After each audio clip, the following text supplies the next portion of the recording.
I'm going to be your speaker for the first 3 minutes before we go on to the keynotes and while we wait for the other people to arrive.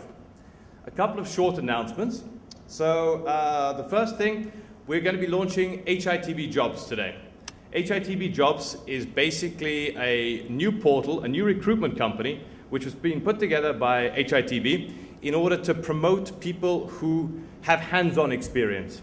In the true fashion of HITB, we're moving away from certifications and university degrees, and we're focusing on bringing people into the workplace who have hands-on experience. You have 4 beautiful women standing outside here who are going to be able to guide you through this. They're also available for pictures, so please feel free. HITB Lab is coming on again, proudly sponsored by our friends at IBM. We've also got HITB Lab is actually, if you go to the good-looking girls and then you go 2 doors down, HITB Lab is going to be there.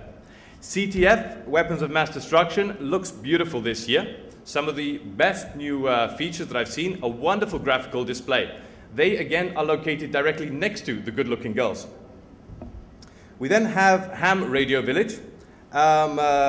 These guys have basically come in from the Malaysian Amateur Radio Emergency Services and will, weather permitting, try and create a link between here and the space station for you to be able to talk to some astronauts. We also then have the kind people from Tool who've come back in order to show you guys how to pick the most advanced locks.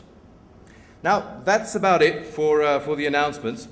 I am very, very pleased that Joe actually said to me that he'd like to introduce himself. So without further ado, I'd like to introduce Joe, aka Kingpin. Thanks. Thank you. How's it going, everybody? I gotta get my water that was knocked over. Good catch, by the way, David. All right, my name is Joe Grand, and I'm here to talk with you guys today about hardware hacking and why hardware hacking is so cool and why it's sort of becoming this up-and-coming area of computer security. And sort of been the underdog for a long time, but it's near and dear to my heart, and it's something that I'll go through. So my name is Joe Grand. I'm an electrical engineer, hardware hacker, inventor. I've been involved in the hacker community for a very, very long time, longer than I wish to admit. I'm actually really old.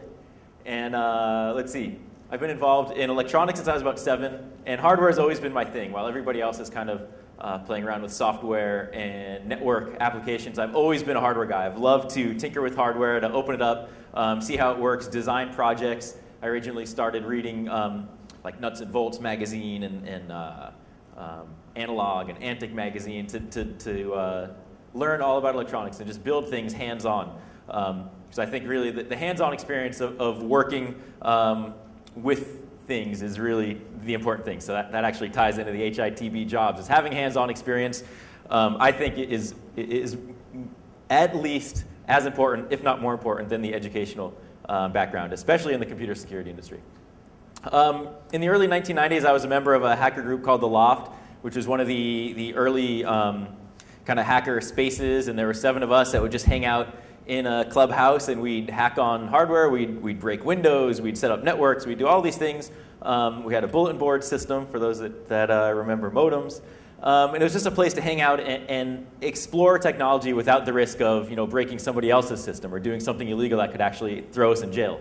So that was a very important time for me, since I was about 16 when I joined The Loft, to kind of teach me the whole or reinforce the hacker mindset and what you can do as a hacker as opposed to just kind of following the rules, right? It's exploring technology and doing things that had never been done before and kind of kicking the beehive to force change within the community and within corporations. More recently, I was a co-host of a television show called Prototype This on Discovery Channel. It's actually airing right now on Discovery Channel Science in Malaysia, and it aired in the United States last year. If you don't have Discovery Channel Science, you could probably go online and find the episodes at various places, and I encourage you to do so. Let's see, as far as hardware stuff, I mentioned I grew up with electronics, with tinkering with hardware. Some security-related stuff I've done, USB authentication tokens, PDAs, early PDAs, cell phones.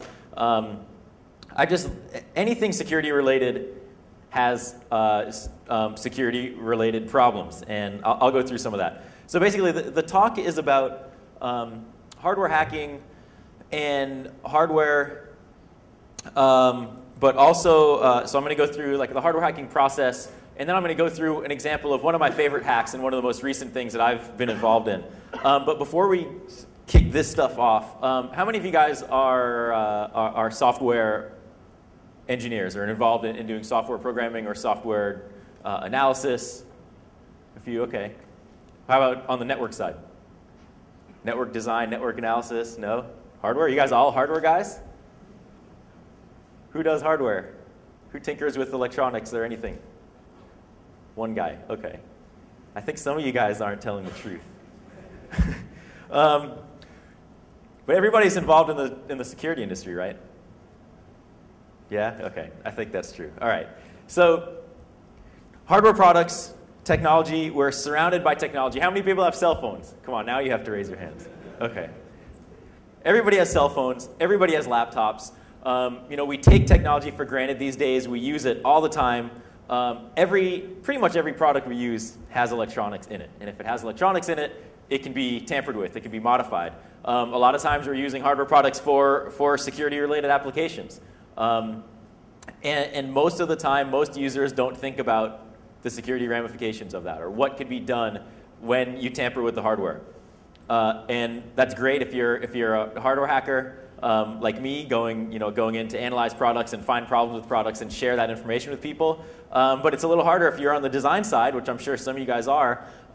Designing products is hard, especially designing products to be secure is hard. So you can take out of this presentation either tips about ways to go about the hardware hacking process, or you can take out of this presentation things not to do if you're a designer to help make your products more secure. Yeah, so hardware has always been overshadowed by the network side of things and by the software side of things in the computer security industry. But more recently, it's making a comeback, and that's why HITB wanted me to come here and sort of evangelize, I guess, about hardware and why it's so important that people start looking at hardware products. Because just because it's in a nice black box and it has blinky lights on it doesn't mean it's secure. A lot of times there's a microprocessor in there. It's running some sort of specialized firmware or software. So there's a lot of techniques that even if you're not a hardware guy, you can still go and use some of your software hacking techniques to analyze the product and break things that way. So for those of you that don't have any hardware hacking experience, why hardware hacking? These things are sort of the same for whether you're analyzing software or whether you're analyzing networks. It can be applied across the whole range, but security competency, testing hardware products for security and to see how secure they are if you're going to deploy them in an infrastructure. Consumer protection. I don't trust the glossy marketing materials when you go to like a security expo and you have some salesperson handing out materials saying, our product is the most secure. We had the smartest guys working in a secret laboratory creating these cryptographic, our own cryptographic routines and all this stuff. Don't trust that. You need to go and actually verify that, especially if your name is on the line when you're recommending the product to somebody or you're implementing that product. You really need to test and make sure. And then what I like to do is let the public know, whether that's through an advisory or through a talk or through the media. Sometimes using the media is very useful. So consumer protection is very important in the hacker community. Military intelligence, if you're from the military side, analyzing hardware that might be encountered in the field that somebody else is using, and you find and go, what is this thing? Who designed this? Doing forensic analysis essentially against hardware, against electronics. Because every electronics designer has their own way of designing products. So you could look at, say, an IED that somebody picks up on the side of the road. You could look at the trigger circuitry and say, oh, okay, I sort of recognize how those circuits were connected or what components were used or where the components were purchased. That looks like this group.